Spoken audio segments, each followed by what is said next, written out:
The snow had not yet fallen, but the cold cut just as deep when the small boy looked up with tired, serious eyes and said something that made time feel like it stopped.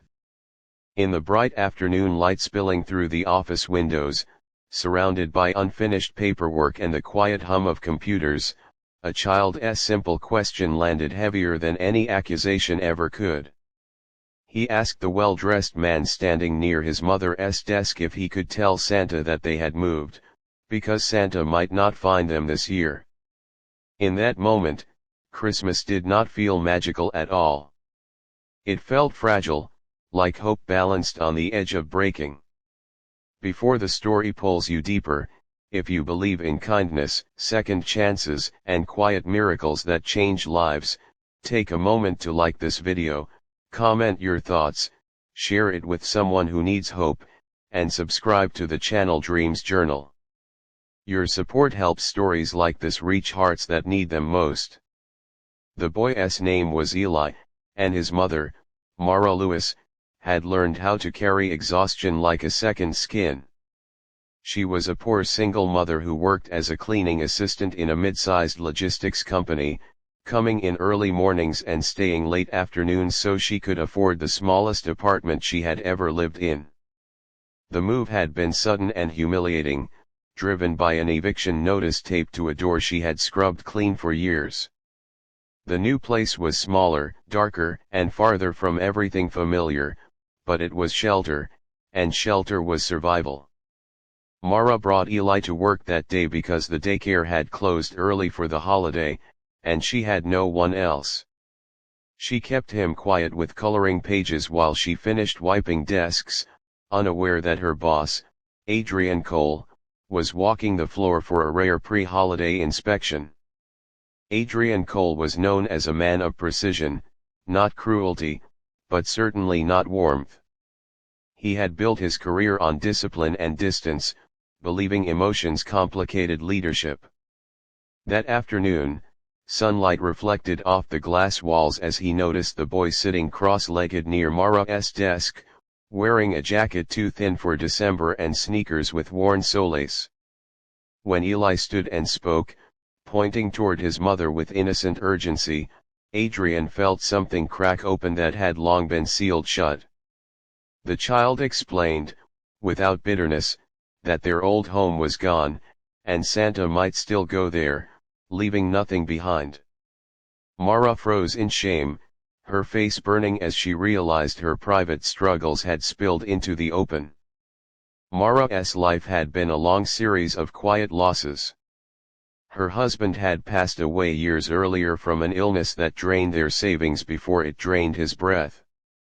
Since then, every step forward felt like 2 steps back.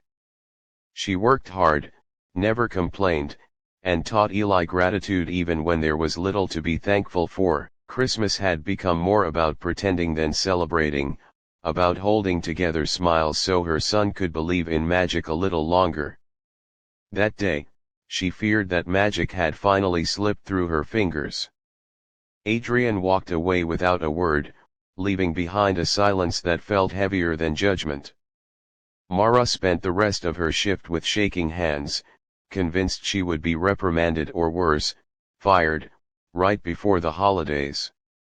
The afternoon sun lowered, painting the office in soft gold, while dread settled in her chest. When she was finally called into Adrian's office, she prepared herself for the worst, clutching her cleaning gloves like armor. What happened instead was something she could not have imagined. Adrian did not scold her. He did not ask for explanations. He simply listened as she stumbled through an apology and fragments of her story. In listening, he was reminded of his own childhood, of a time when his mother worked 2 jobs and still came home smiling, of the Christmas when a stranger paid for their groceries without saying a word.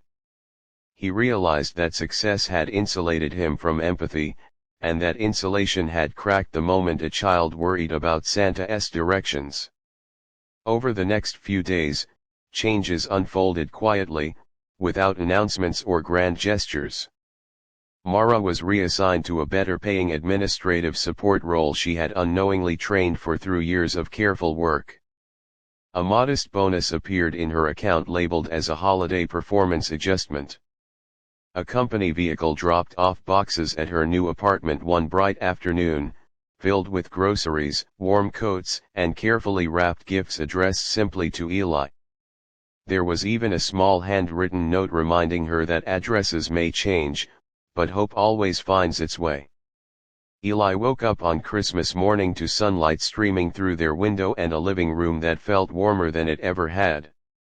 He did not question how Santa found them. He only knew that someone had listened. Mara watched her son laugh, and for the first time in years, she allowed herself to cry without fear.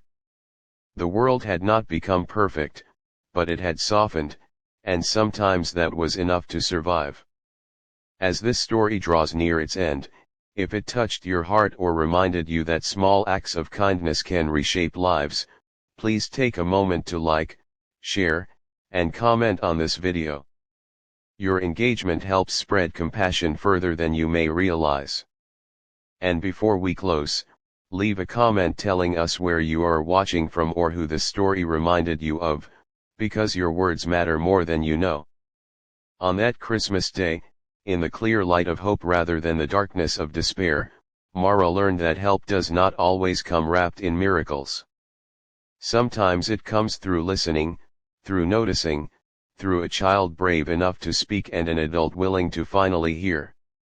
And somewhere between a moved address and an open heart, Christmas found them after all.